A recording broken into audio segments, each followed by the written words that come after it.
जय हिंद, वंदे मातरम। प्यारा साथियों और सभी साथियों को मेरा प्यार भरा नमस्कार। मैं वीएल लोधा, वरिष्ठ अध्यापक हिंदी, आप सभी का साथियों आज क्लास में स्वागत करता हूं। और प्रिय साथियों, आज हम पढ़ने वाले मेवाड़ का इतिहास, जिसमें चित्तौड़ और उदयपुर का दोनों का इतिहास शामिल है। वो किससे पढ़ने वाले हैं? वो पढ़ने वाले हैं माध्यमिक शिक्षा बोर्ड राजस्थान अजमेर, माध्यमिक शिक्षा बोर्ड अजमेर राजस्थान की पुस्तक, जो कक्षा 10वीं में चलती है। हमारे राजस्थान के समस्त विद्यालयों में कक्षा 10वीं की पुस्तक है साथियों, जिसका नाम है, क्या नाम है जिसका? राजस्थान का इतिहास एवं संस्कृति। क्या है? राजस्थान का इतिहास एवं संस्कृति, ये किताब है। इस किताब के माध्यम से साथियों ये है कक्षा 10वीं की। और ये जो कक्षा है किसके लिए है? रीड लेवल 1 और लेवल 2 के लिए है साथियों। साथ ही साथ आरपीएससी फर्स्ट ग्रेड और आरपीएससी सेकंड ग्रेड और राजस्थान कर्मचारी चयन बोर्ड की समस्त भर्तियों के लिए ये क्लासें हैं। तो मेरे साथियों, इस क्लास को बहुत अच्छी तरह से समझने की कोशिश कीजिए, क्योंकि अक्सर जो एग्जाम में अधिकतर जो प्रश्न आते हैं वो इन्हीं विद्यालयों में जो किताबें चलती है, उन्हीं किताब स्कूलों में जो किताबें चलती है उन्हीं किताबों में से ये प्रश्न आते हैं साथियों। देखिएगा, हम इस किताब की बात कर रहे हैं, तो ये जो किताब है ये देखिएगा, ये माध्यमिक शिक्षा बोर्ड, देखिए लिखा हुआ माध्यमिक शिक्षा बोर्ड राजस्थान अजमेर राजकीय विद्यालयों में निःशुल्क वितरण हेतु इसी किताब की ये साथियों आज अपनी 5वीं क्लास है।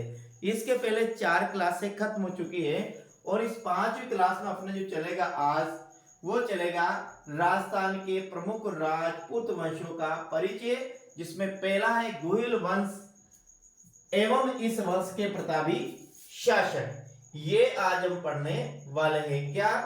राजस्थान के गुहिल वंश और इस वंश के प्रतापी शासक, ये है आज हम पढ़ने वाले हैं साथियों। तो देखिएगा, यहां पर पहला राजस्थान के प्रमुख राजवंशों में पहला गुहिल वंश आता है। गुहिल वंश कहां कहां पे पहली बार? तो ये देखिएगा यहाँ उदयपुर, राजसमंद, चित्तौड़, प्रतापगढ़ तथा इसके आसपास का क्षेत्र मेवाड़ कहलाता है।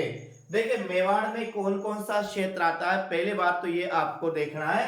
तो देखिए इसमें मेवाड़ में क्षेत्र आता है, वो अपने पास है इस पुस्तक के अनुसार है उदयपुर, राजसमंद, चित्तौड़, प्रतापगढ़, वे इनके आसपास का जो क्षेत्र है वह मेवाड़ के अंतर्गत आता है। गुहिल वंश ने मुख्यतः मेवाड़ में शासन किया और इस वंश का नामकरण इस वंश के प्रतापी शासक गुहिल के नाम पर हुआ है साथियों। गुहिल वंश का जो नाम पड़ा वो किसके नाम पड़ा? इसमें एक गुहिल नाम का एक राजा हुआ था, जिसे गुहिलादित्य भी कहा जाता है साथियों। उसके नाम पर इस वंश का नाम क्या पड़ा? गुहिल वंश पड़ा। गुहिल वंश की उत्पत्ति और मूल स्थान के बारे में अनेक मत प्रचलित है, जिससे अबुल फजल इन्हें, क्या है? अबुल फजल, जब भी हम राजस्थान के इतिहास पढ़ते हैं साथियों, तो ये 2-4 व्यक्ति, अबुल फजल है, डॉक्टर गौरीशंकर रचंद ओझा है, डॉक्टर दशरथ शर्मा, ये नाम अक्सर आते हैं साथियों। ईरान के शासक नौशेखा से संबंध करता है, जबकि ये कौन साथियों? अबुल फजल इन्हें, इनके गुहिल वंश की उत्पत्ति और मूल स्थान के अनेक मत प्रचित है। अबुल फजल इन्हें गुहिल वंश उन्हें ईरान के शासक नौशेखा से संबंधित करता है साथियों। तो ध्यान रखना, अबुल फजल ये मानता है कि गुहिल वंश वो ईरान के नौशेखा शासक से इनसे संबंधित मानते हैं। तो कर्नल जेम्स टोड इन्हें वल्लभी के शासकों से संबंधित मान्यता मानता है। ध्यान रखना, जो कर्नल जेम्स टोड है, जिसे राजस्थान के इतिहास का पितामह कहा जाता है, उन्होंने साथियों किसे? इस गुहिल वंश को वल्लभी के शासकों से इनका संबंध स्थापित किया है। इसी के साथ वही मोहनोत नेणसी वे गोपीनाथ शर्मा इनके ब्राह्मण होने का मत प्रतिपादन करते हैं। एक और ध्यान रखना, कौन? गोपीनाथ शर्मा एवं मोहनोत नेणसी एवं गोपीनाथ शर्मा इन्हें ब्राह्मण से उत्पन्न संतान मानते हैं। तो डॉक्टर गौरीशंकर हिराचंद ओझा का मानना है कि 566 ईस्वी के लगभग गुहिल ने अपना शासन स्थापित किया और गुहिल के बाद मेवाड़ का प्रतापी शासक बप्पा हुआ साथियों। अब देखना यहाँ पर 4-5 राजा के नाम आते हैं। पहला यहाँ पर जो नाम आता है साथियों वो किसका आता है? पहला जो नाम आता है यहाँ पर अबुल फजल का आता है। किसका? अबुल फजल का नाम आता है। अबुल फजल अबुल फजल ने इसे ईरान के शासक नौ से कासे इनका संबंध बताया है। दूसरा नाम आता है साथियों कर्नल जेम्स टोड। कौन आता है? कर्नल जेम्स टोड का नाम आता है और कर्नल जेम्स टोड का संबंध वल्लभी के राजाओं से इनका संबंध मानते हैं। इसके बाद और बात करते हैं साथियों तो इसमें एक और नाम आता है। एक तो आता है नैणसी जिसे नैणसी और एक आता है गोपीनाथ शर्मा। क्या आता है? गोपीनाथ शर्मा नाम आता है। ये गोपीनाथ शर्मा दोनों ब्राह्मण वंश से साथियों इनकी उत्पत्ति बताते हैं। और यहाँ पर एक और नाम आता है गौरीशंकर हीराचंद ओझा। क्या नाम आता है? गौरीशंकर हीराचंद ओझा आता है। वो इनका संबंध किससे मानता है? गौरीशंकर हीराचंद ओझा साथियों इनकी उत्पत्ति मानता है 566 ईस्वी में गुहिल से साथियों इनकी उत्पत्ति मानता है।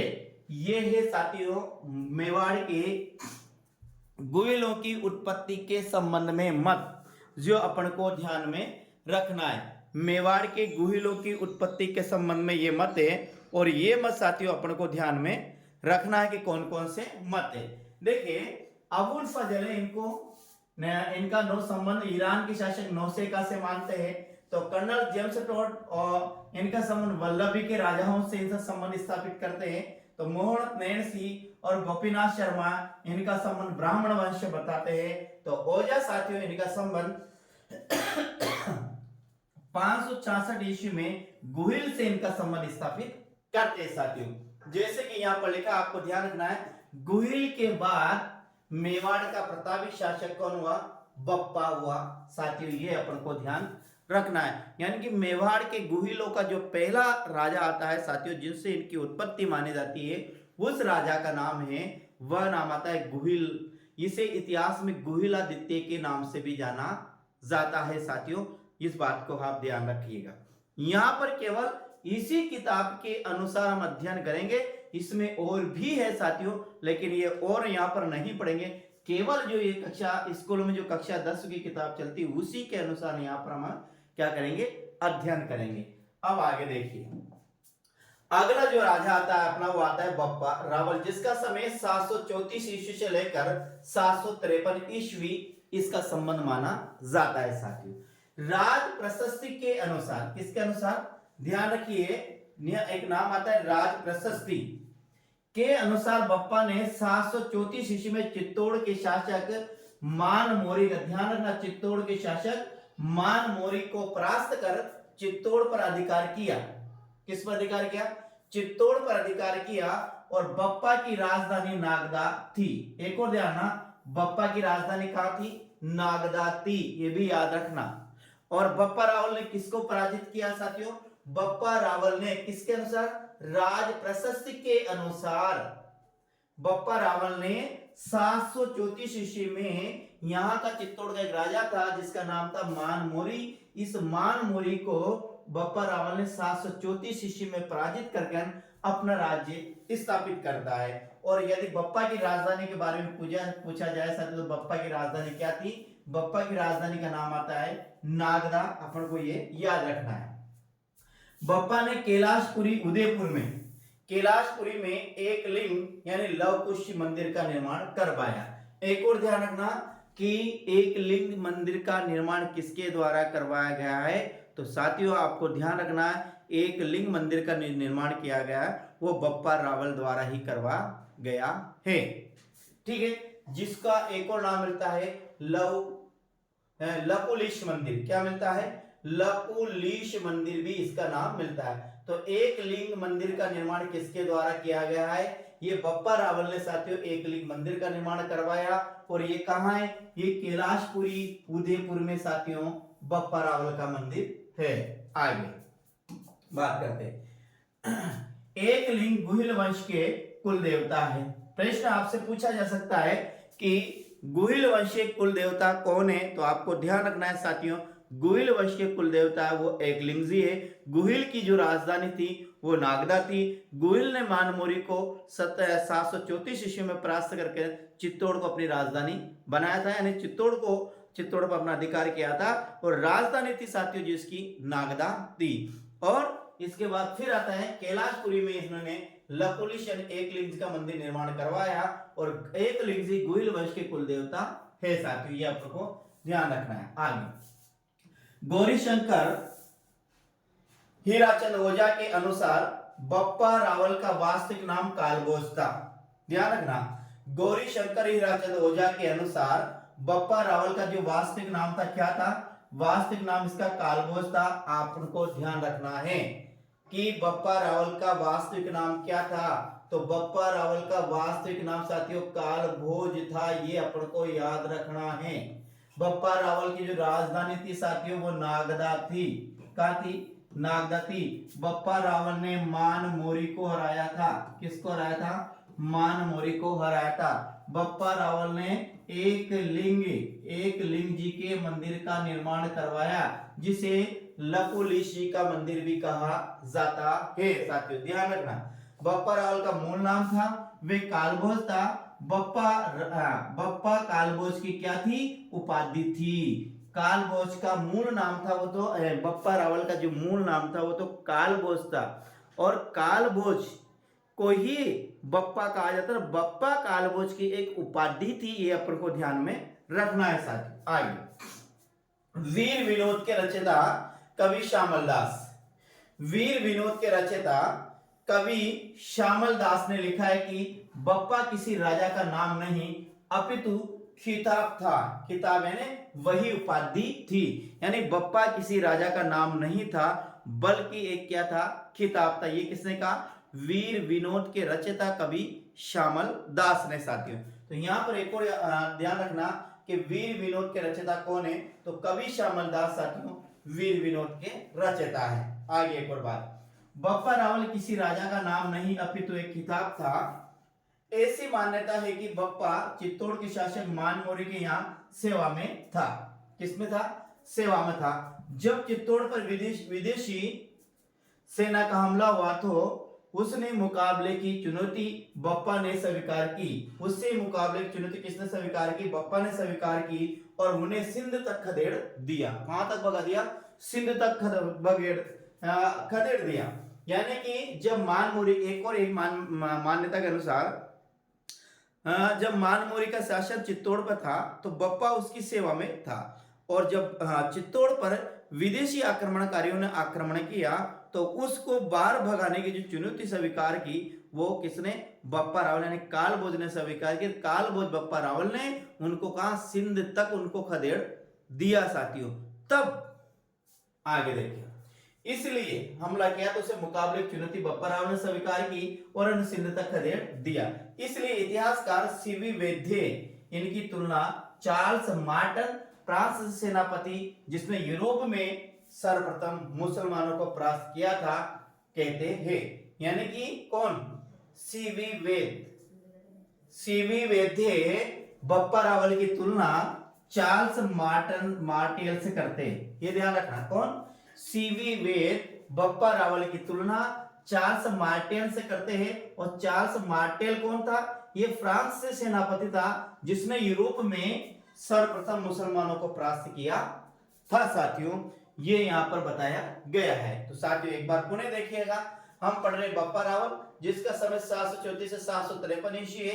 राष्ट्र स्थिति के अनुसार इसने 1734 में मानमोरी को पराजित किया, और फिर बप्पा की राजधानी थी वो नागदा थी। इसने कैलाशपुरी में एकलिंग जी के मंदिर का निर्माण करवाया जिसे लकुलिश जी का मंदिर भी कहा जाता है। ये एकलिंग जी है, ये गुहिल वंश के कुल देवता है। और गौरीशंकर हीराचंद ओझा के अनुसार बप्पा का मूल नाम क्या था? कालभोज था। बप्पा तो इसकी क्या थी? एक उपाधि थी। और वीर विनोद के रचयिता कवि श्यामल दास ने भी साथियों इसे क्या माना? एक खिताब माना है। और फिर ऐसा है कि किसके अनुसार?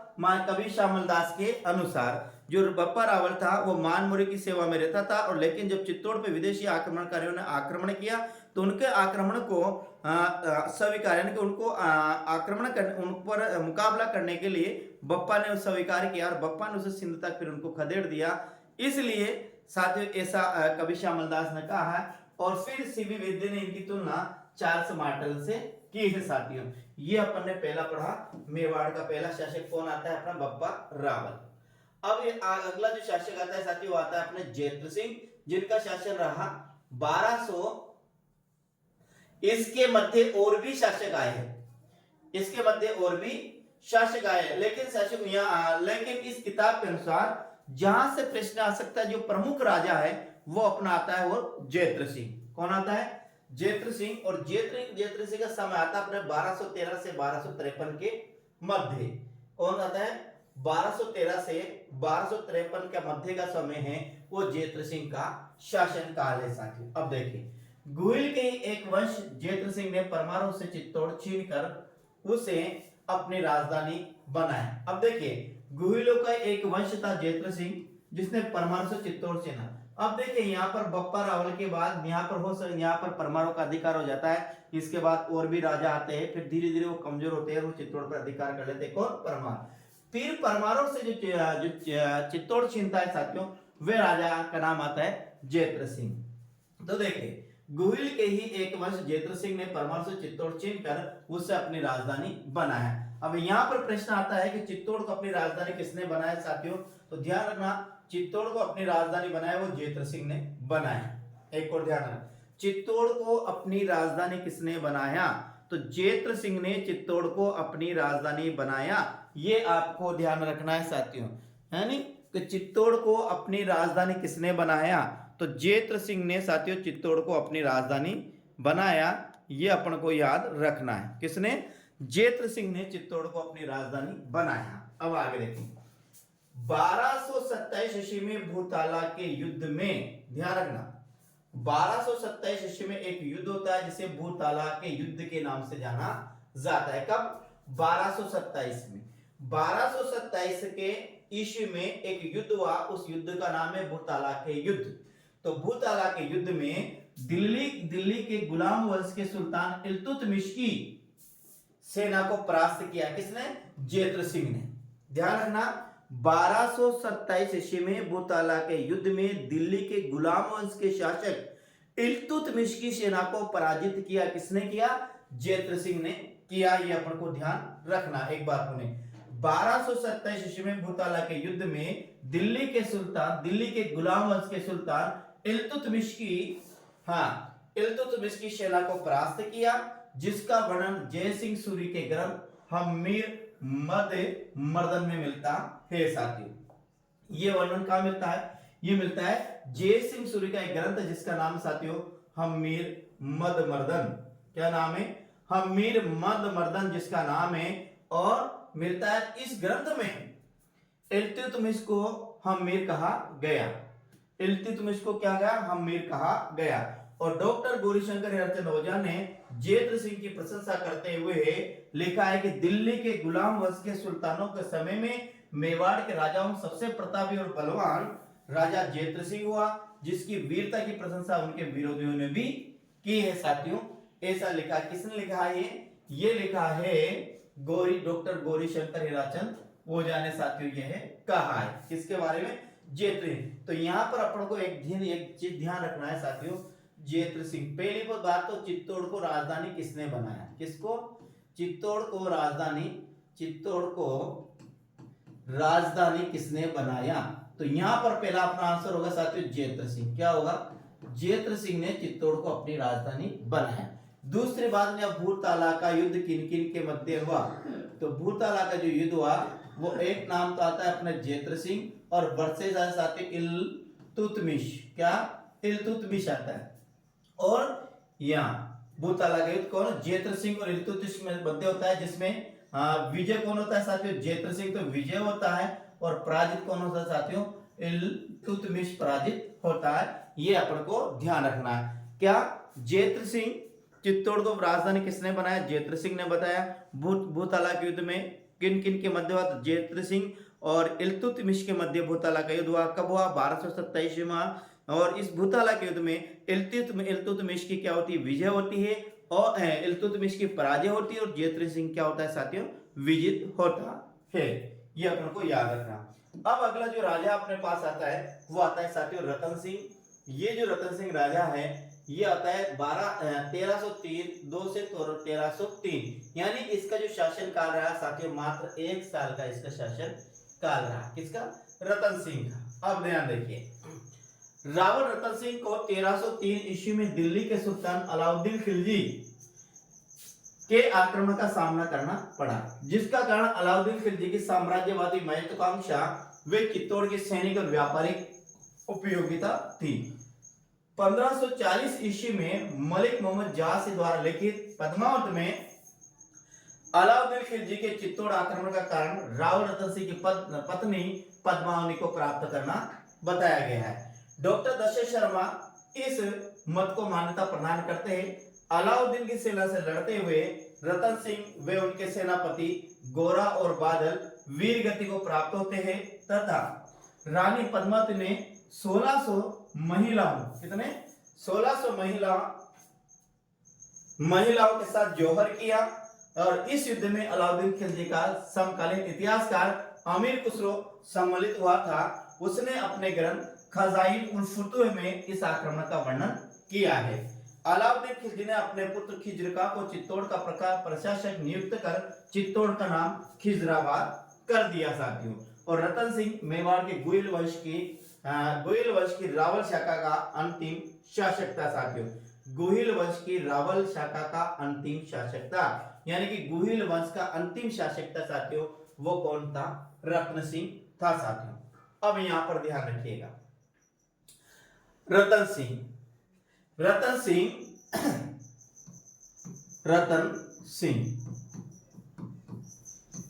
1303 ईस्वी में दिल्ली का सुल्तान अलाउद्दीन खिलजी चित्तौड़ पर आक्रमण करता है। तो कुछ इतिहासकार तो चित्तौड़ पर आक्रमण करने का कारण क्या बताते हैं? कुछ तो बताते हैं उनका अलाउद्दीन खिलजी की साम्राज्यवादी महत्वाकांक्षा व चित्तौड़ का सैनिक व व्यापारिक उपयोगिता। ये 3 कारण बताए जिसके कारण अलाउद्दीन खिलजी ने 1303 ईस्वी में चित्तौड़ पर आक्रमण किया। जबकि साथियों डॉक्टर दशरथ शर्मा ने जबकि साथियों मलिक मोहम्मद जासी ने पद्मावत लिखा है। ये पद्मावत लिखा उन्हें 1420 से 1440 के मध्य लिखा है।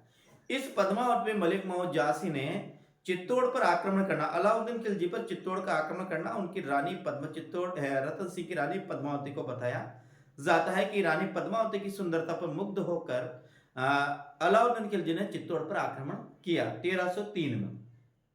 इस युद्ध में राणा रतन सिंह और उसके 2 सेना नायक गोरा और बादल साथियों वीर गति को प्राप्त होते हैं और रानी पद्मावती अपनी 1600 रानियों के साथ साथियों जौहर कर लेती है, ऐसा पद्मावत में बताया गया है। और इसका जो समर्थन करता है साथियों कौन करता है? डॉक्टर जो करता है वो डॉक्टर दशरथ शर्मा भी इसका समर्थन करते हैं साथियों। फिर अलाउद्दीन खिलजी का पुत्र था जिसका नाम था खिज्र खान। अलाउद्दीन खिलजी के पुत्र का नाम था क्या था? खिज्र खान। फिर अलाउद्दीन खिलजी ने अपने पुत्र खिज्र खान को चित्तौड़ देकर चित्तौड़ का नाम खिजराबाद रखा। चित्तौड़ का नाम खिजराबाद रखा। और एक और ध्यान रखना आप, इस युद्ध में अलाउद्दीन खिलजी के साथ अमीर खुसरो स्वयं साथ था। अमीर खुसरो स्वयं था साथ था। देखिएगा इस किताब में लिखा हुआ है, क्या लिखा हुआ है ध्यान से देखिए। इस युद्ध में अलाउद्दीन खिलजी का समकालीन इतिहासकार अमीर खुसरो भी सम्मिलित हुआ। देखे सम्मिलित हुआ था। उसने अपने ग्रंथ, उसके ग्रंथ का नाम है खजाइन उल फुतूह में इस आक्रमण का वर्णन किया। अलाउद्दीन ने अपने पुत्र खिजरका को चित्तौड़ का प्रशासक नियुक्त कर चित्तौड़ का नाम क्या रखा? खिजराबाद कर दिया। और रतन सिंह मेवाड़ के गोहिल वंश की रावल शाखा का अंतिम शासक था। प्रश्न यू भी आ सकता है कि मेवाड़ में गोहिल वंश का अंतिम शासक कौन था? तो साथियों ध्यान रखना, मेवाड़ में गोहिल वंश का जो अंतिम शासक था वो था रावल रतन सिंह। कौन था? रावल रतन सिंह। और मेवाड़ में गुहिल वंश की जो स्थापना की थी वो किसने की थी साथियों? वो की थी गुहिल ने मेवाड़ में गुहिल वंश की स्थापना की थी 566 ईस्वी में। किसमें? 566 ईस्वी में मेवाड़ में यानी कि चित्तौड़ में गुहिल वंश की स्थापना की थी, वह गुहिल आदित्य गुहिल ने की थी। और इस शाखा का जो अंतिम शासक माना जाता है वो रावल रतन सिंह को गुहिल वंश का अंतिम शासक माना जाता है, जो 1303 ईस्वी के युद्ध में अलाउद्दीन खिलजी से लड़ते हुए वीरगति को प्राप्त होते हैं। और साथ साथ रावल रतन सिंह के उसका दो वीर सेना नायक गोरा और बादल भी साथियों उनके साथ वीरगति को प्राप्त होते हैं। और उनकी जो रानी थी जिसका नाम था पद्मावती, वह पद्मावती 1600 रानियों के साथ जौहर कर लेती है साथियों, ऐसा इसमें बताया गया है। किसमें? मलिक मोहम्मद जहासी द्वारा जो लिखा गया है, कौन लिखा गया? पद्मावत लिखा गया, पद्मावत में ऐसा बताया गया है। फिर आगे इतिहासकार इसे बताते हैं साथियों, क्या बताते हैं कि इस युद्ध में 1303 का जो युद्ध हुआ, इसमें जो अमीर खुसरो है, जिसे हम हिंदुस्तान का तोता कहते हैं साथियों, हिंदुस्तान की तूती कहते हैं, ये भी इस युद्ध में था। और ये वर्णन मिलता है स्वयं उसके द्वारा लिखी गई रचना जिसका नाम है खजाइन उल फुतूह, ये अमीर खुसरो ने लिखी है साथियों, ध्यान रखना। और फिर हमें कौन? अलाउद्दीन खिलजी अपने पुत्र जिसका नाम था खिज्र का, तो अलाउद्दीन खिलजी अपने पुत्र खिज्र का को चित्तौड़ सौंपकर चित्तौड़ का नाम खिजराबाद कर देता है साथियों, इतना हमको हमें याद रखना है। अब आगे जो शासक आता है वो आता है साथियों राणा हम्मीर। कौन आता है साथियों? आगे जो अपना शासक आता है वो आता है राणा हम्मीर आता है साथियों। आगे हम बात करते हैं राणा हम्मीर, जिसका शासन काल रहा 1326 से 1326 से 1364 ईस्वी, 1326 से 1364 ईस्वी साथियों इसका शासन काल रहा। अब देखिए, सिसोदा ठिकाने के जागीरदार हम्मीर ने 1326 ईस्वी में चित्तौड़ पर अधिकार कर गुहिल वंश की पुनः स्थापना की साथियों। अब देखिए, ये राणा हम्मीर है, ये सिसोदा ठिकाने के जागीरदार था। कौन? राणा जो हम्मीर था ये एक सिसोदा क्या है? एक ठिकाना है, एक गांव का नाम है साथियों। इस गांव में रहता था और इसने हम्मीर ने 1326 ईस्वी में, कल 1326 ईस्वी में चित्तौड़ पर अधिकार गुहिल वंश की पुनः स्थापना की। सिसोदा का जागीरदार होने से इसे सिसोदिया कहा जाता है। अब देखिए राणा हम्मीर, देखो यहाँ चित्तौड़ में एक तो गुहिल वंश मिलता है, एक मिलता है हम्मीर, एक मिलता है सिसोदिया वंश। तो ये सिसोदिया वंश किससे कहलाया? ये साथियों राणा हम्मीर से सिसोदिया वंश कहलाया। अब क्यों? क्योंकि जो राणा हम्मीर था ये एक सिसोदा ठिकाने का एक जागीरदार था, सिसोदा ठिकाने का जागीरदार था। इस कारण ये बाद में क्या कहलाए? सिसोदिया कहा गया साथियों। हम्मीर के दादा जिसका नाम था लक्ष्मण सिंह ने अपने पुत्रों के साथ अलाउद्दीन खिलजी के विरुद्ध लड़ते हुए वीरगति को प्राप्त हुए थे। उसके बाद मेवाड़ के सभी शासक सिसोदिया कहलाए। हम्मीर को मेवाड़ के उद्धारक की संज्ञा दी जाती है। देखो मेवाड़ के उद्धारक किसे कहा जाता है, किसे संज्ञा दी जाती है, तो ध्यान रखना साथियों, मेवाड़ का जो उद्धारक कहा जाता है वो हम्मीर को ही कहा जाता है। मेवाड़ में सिसोदिया वंश का जो स्थापन करता है साथियों वह हम्मीर को ही कहा जाता है। मेवाड़ का जो उद्धारक है वो भी हम्मीर को ही कहा जाता है, ये भी अपन को ध्यान में रखना है। आगे हम बात करते हैं। राणा हम्मीर को विषम घाटी पंचानन यानी कि विकट आक्रमण में सिंह के सदृश्य की संज्ञा राणा कुंभा की कीर्ति स्तंभ प्रस्तुति में दी गई है। अब देखो राणा हम्मीर को साथियों एक और विषम घाटी पंचानन भी कहा जाता है। इसे मेवाड़ का उद्धारक भी कहा जाता है और इसे विषम घाटी पंचानन भी कहा जाता है, ये दोनों याद रखना। विषम घाटी पंचानन का अर्थ होता है विकट आक्रमण में सिंह के सदृश्य, यानी कि विकट आक्रमण में लोइन के समान की संज्ञा दी जाती है। और किसमें? राणा कुंभा ने एक लिखी है साथियों, राणा कुंभा ने कीर्ति स्तंभ प्रस्तुति की एक रचना की है, इसमें हम्मीर को विषम घाटी पंचानन कहा गया है। हम्मीर ने सिंगोल यानी बांसवाड़ा के युद्ध में मोहम्मद बिन तुगलक की सेना को परास्त किया था। एक और ध्यान रखना, मोहम्मद बिन तुगलक की सेना को सिंगोली के युद्ध में किसने परास्त किया था? साथियों ध्यान रखना, ये जो प्रश्न जो पढ़ रहा है अभी, जो लाइन पढ़ रही है, ये मैंने इस किताब में पहली बार पढ़ा है। मैंने जब मैं तैयारी की साथियों, तो मैंने भी बहुत से नोट्स पढ़े, बहुत सी किताबें पढ़ी, लेकिन ये जो शब्द मुझे कहीं नहीं मिला, ये लाइन मुझे कहीं नहीं मिली। तो आपको ध्यान रखना है, हमीर ने सिंगोलियन बांसवाड़ा के युद्ध में मोहम्मद बिन तुगलक की सेना को परास्त किया। किस युद्ध में किया? सिंगोली के युद्ध में किया। और सिंगोली कहां पड़ती है? ये बांसवाड़ा में पड़ती है साथियों, ध्यान रखना। तो हमीर ने सिंगोली के युद्ध में मोहम्मद बिन कासिम की सेना को परास्त किया। तो हमीर के बारे में अपन को क्या क्या याद रखना है साथियों? ध्यान दीजिएगा, हमीर के बारे में अपन को ध्यान रखना है। पहला तो याद रखना, हमीर यो है वो चित्तौड़ में गुइल वंश की पुनः स्थापना करने वाला है। वो कौन है? हमीर है। गुइल वंश की पुनः स्थापना करने वाला है कौन है? हमीर है। हमीर से ही सिसोदिया वंश की स्थापना हुई। सिसोदिया वंश की स्थापना हुई किससे? हमीर से। अब क्यों कहलाए? क्योंकि ये सिसोदा ग्राम में रहते थे। सिसोदा के ये क्या थे? जागीरदार थे, इसलिए साथियों ये सिसोदिया कहलाए। फिर आगे एक वर्णन आता है, हमीर को मेवाड़ का उद्धारक भी कहा जाता है। हमीर को मेवाड़ का उद्धारक भी कहा जाता है। हमीर को विषम घाटी पंचानन, क्या ध्यान रखना, विषम घाटी पंचानन भी कहा जाता है। हमीर को विषम घाटी पंचानन भी कहा जाता है, जिसका अर्थ होता है विकट आक्रमणों में सिंह के समान। और ये विषम घाटी जो पंचानन कहा गया, वो किसमें कहा गया है? महाराणा कुंभा ने एक ग्रंथ लिखा है साथियों, जिसका अर्थ है कीर्ति स्तंभ प्रस्तुति। इस कीर्ति स्तंभ प्रस्तुति में साथियों हमीर को मेवाड़ का विषम घाटी पंचानन कहा गया है। तो आपको ये इतना याद रखना है। आगे हम बात करते हैं, आगे आता है महाराणा लाखा आता है साथियों। कौन आता है? महाराणा लाखा अपना पास आता है। अब महाराणा लाखा का जो समय वो 1382 से 1421 का समय आता है साथियों महाराणा लाखा का। अब देखिए 1382 ईस्वी में महाराणा लाखा मेवाड़ का शासक बना। कब बना? 1382 में महाराणा लाखा मेवाड़ का शासक बना। मारवाड़ के रणमहल की बहन हंसाबाई का विवाह लाखा के पुत्र चूड़ा के साथ होना था। अब ये बहुत इंटरेस्टिंग कहानी है साथी। कौन सी? ये कहानी मेवाड़ का रणमल था जोधपुर का, जिसकी बहन का नाम था साथियों हंसाबाई। क्या था? जिसकी बहन का नाम था हंसाबाई। तो रणमल मारवाड़ से, कहां है? मारवाड़ से, यानी कि जोधपुर से अपनी बहन का विवाह का प्रस्ताव लेकर कहां आता है? मेवाड़ आता है राणा लाखा के पास।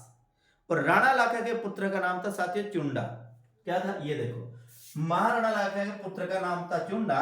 तो ये जो रणमल था, इस हंसाबाई का विवाह प्रस्ताव किसके लिए लाया था? ये चुंडा के लिए लाया था साथियों। लेकिन क्या होता है, किसी कारणवश ये जो हंसाबाई है साथियों, ये ऐसा कुछ किताबों में ऐसा बताया कि हंसाबाई है, ये चुंडा के पिता लाखा को पसंद आ गई। लाखा को पसंद आ गई।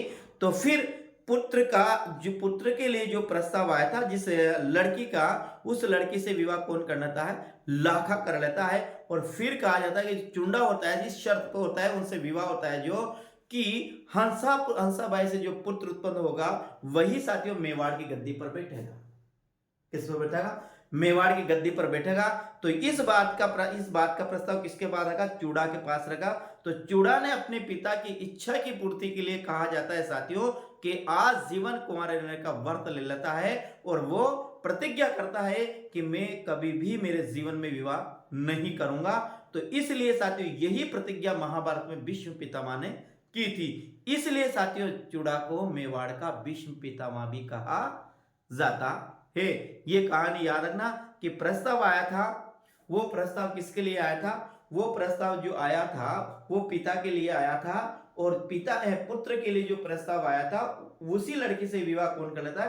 पिता कर लेता है। और पुत्र आजीवन कुंवारा रहने का व्रत धारण कर लेता है। ऐसी बहुत इंटरेस्टिंग कहानी है साथियों, ये इसकी महाराणा लाखा की। अब बात करते आगे, देखिए महाराणा लाखा जिसका जो 1482 1382 1481 के मध्य है इनका शासन रहा। 1382 ईस्वी में महाराणा लाखा ने मेवाड़ का शासक बना।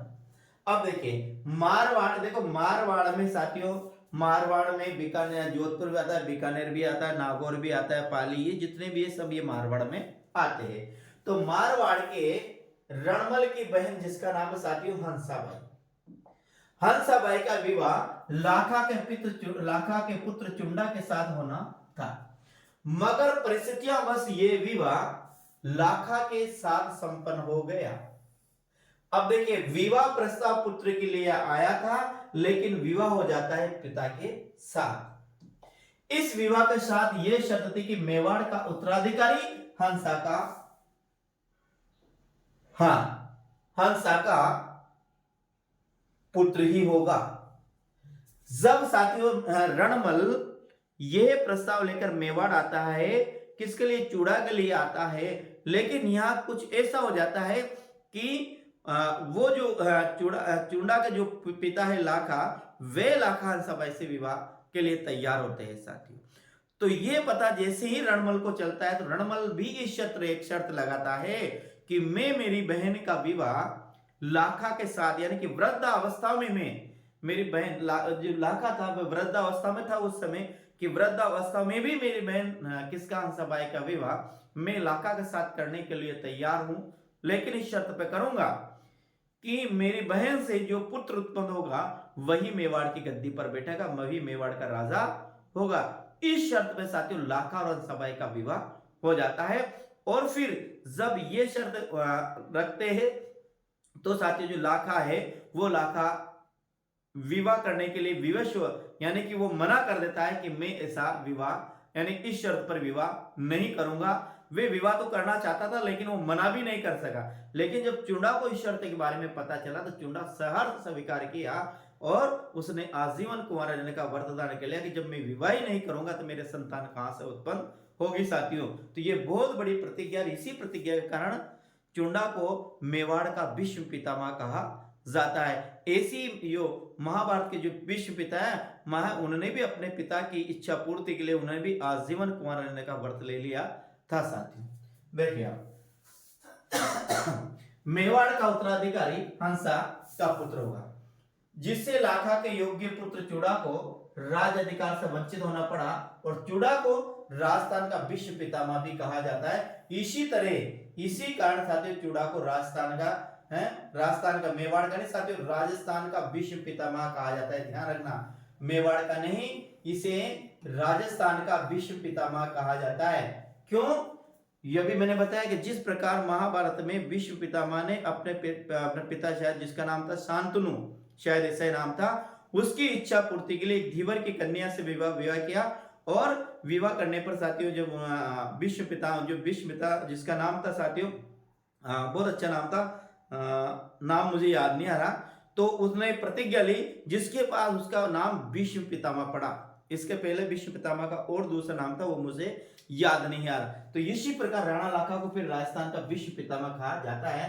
राणा लाखा के समय जावर माइन से चांदी और शीशे की जावर माइन से चांदी और शीशा अत्यधिक मात्रा में निकला। राणा लाखा का समय जावर उदयपुर में माइंस की खान थी साथियों, किसकी थी? माइंस की खान थी। इन माइंस से शीशा और जस्ता अधिक मात्रा में निकलने लगा, जिससे आर्थिक समृद्धि बढ़ी और इसी समय एक बंजारे ने पिछुला झील का निर्माण करवाया साथियों। ध्यान रखना, यह भी बहुत है, पिछुला झील का निर्माण किसने करवाया? तो पिछुला झील का निर्माण साथियों इसी समय एक बंजारे ने करवाया था, जिसका नाम साथियों कई चाहे मिलता है छीतर बंजारा। क्या मिलता है? छीतर बंजारा इनका नाम मिलता है। इसने पिछुला झील का निर्माण करवाया था। उदयपुर की जो पिछुला झील है उस पिछुला झील का निर्माण करवाया था वो राणा लाखा के शासन काल में एक बंजारे द्वारा करवाया गया था। तो आपको यहाँ पर ध्यान रखना है, यहाँ राणा लाखा में एक तो आप ध्यान रखना है कि राणा लाखा मेवाड़ का एक ऐसा शासक था जिसने यहाँ पर ध्यान रखना कि रणमल हंसाबाई कौन थी, तो हंसाबाई एक तो रणमल की बहन थी और एक क्या थी, राणा लाखा की क्या थी, पत्नी थी साथियों। ये अपनों को ध्यान में रखना है। दूसरी याद रखना है, राजस्थान का विश्व पितामह किसे कहा जाता है साथियों, तो याद रखना लाखा का पुत्र जिसका नाम था साथियों चुंडा, इसे राजस्थान का विश्व पितामह कहा जाता है। ये अपन को ध्यान रखना। दूसरी बात रखना, वह कौन सा शासक था जिसके समय जावर माइंस में चांदी और शीशा अत्यधिक मात्रा में लिखना, तो वो भी ध्यान रखना है, वो है राणा लाखा साथियों। इसके बाद आता है साथियों महाराणा मोकल आता है। क्या आता है, महाराणा मोकल आता है। अगला जो अपना शासक आता है वो आता है महाराणा मोकल साथियों। अब आगे बात करते हैं कौन आता है, अगला जो अपना आता है वो आता है महाराणा मोकल आता है साथियों। देखिएगा हम बात करते हैं महाराणा मोकल की। तो ये जो महाराणा मोकल है इसका जो शासन काल है वो 1421 से 1433 ईस्वी है। ठीक है। मोकल महाराणा लाखा व हंसाबाई का पुत्र था। अब ध्यान रखना, हंसा, ये लाखा और हंसाबाई का विवाह होता है। हंसा कौन थी, ये साथियों मेवाड़ के मारवाड़ के राजा रणमल की बहन थी। रणमल की बहन थी। इस हंसा से और लाखा से, हंसा और लाखा का जो विवाह होता है और इनसे जो संतान उत्पन्न होती है वो संतान का नाम साथियों मोकल, ये महाराणा मोकल फिर आता है। 1421 ईस्वी में जब मोकल शासक बना तो अल्पायु होने के कारण चुंडा ने उसके संरक्षक के रूप में कार्य किया। अब देखिए वही फर्ज निभाया जो महाभारत में भीष्म पिता ने निभाया था। इनका संरक्षक कौन बना साथियों, चुंडा इनका क्या बना, संरक्षक बना। पर जब चुंडा को लगा कि मोकल की माता हंसाबाई उस पर संदेह करती है तो वह मेवाड़ छोड़कर मांडू चला गया और 1433 ईस्वी में मोकल की झीलवाड़ा में चाचा और मेरा ने महपा पवार के साथ मिलकर क्या कर दी, हत्या कर दी साथियों। देखिए ये देखो, ये इसकी जो माँ थी मोकल की, उस मोकल की माँ का नाम था साथियों हंसाबाई। अब ये जो मोकल का राज्याभिषेक हुआ ये साथियों अल्प अवस्था में हो गया, यानी कि हो सकता है वो किशोर अवस्था में नहीं पहुंचा, वो इसके पहले उसका राज्याभिषेक हो गया मोकल का।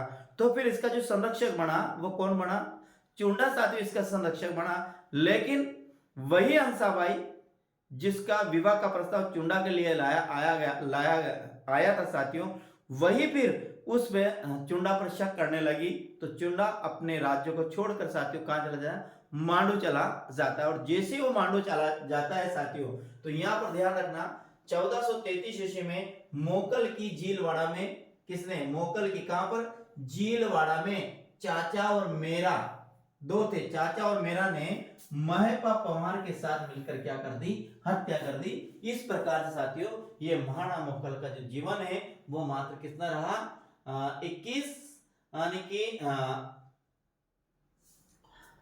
12-13 साल का इसका शासन काल रहा। तो ये आज अपन ने जो पढ़ा है साथियों वो कहां तक पढ़ा, यहां तक पढ़ा, महाराणा मोकल तक पढ़ा। कल अपन पढ़ेंगे साथियों, आगे चलेगा अपना महाराणा कुंभा, अपना आगे की क्लास रहेगी। अब कैसी रही साथियों ये क्लास, ये मुझे आप कमेंट के माध्यम जरूर बता कर जाइएगा। और चैनल पर पहली बार तो चैनल को जरूर सब्सक्राइब कीजिएगा, साथ साथ बेल आइकन को दबाकर ऑल प्रेस करिए। चैनल को लाइक करना और शेयर करना जरूर मत भूलिएगा साथियों, ये जरूर करना, लाइक और शेयर जरूर करना साथियों। तो जय हिंद मेरे साथियों, कल फिर मिलते हैं अगली क्लास में। राम राम साथियों।